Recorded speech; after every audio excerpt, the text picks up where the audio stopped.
Happy birthday two. এই মোমবাতি নিবেন না গো। ফু দিয়ে দেন, ফু দিয়ে দেন। বাবু দাও। সামনে দিয়ে এসো। Happy birthday to you.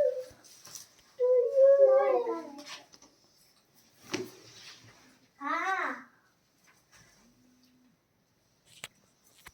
Moses মতো যে দেবো না দাও।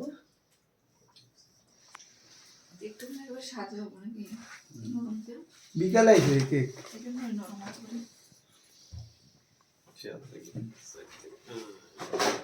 বাবার পাশে দিয়ে দাও। শেপ না ঠিক আছে তো? মা আমার বাবা বাবু খাবে না? বাবু খাওয়াচ্ছি। হাই হাই রে বাবু এই ছেলে সুন্দর হয়েছে। আমার মুখ টিস্যু দাও তো ঠিক আছে না? ওকে।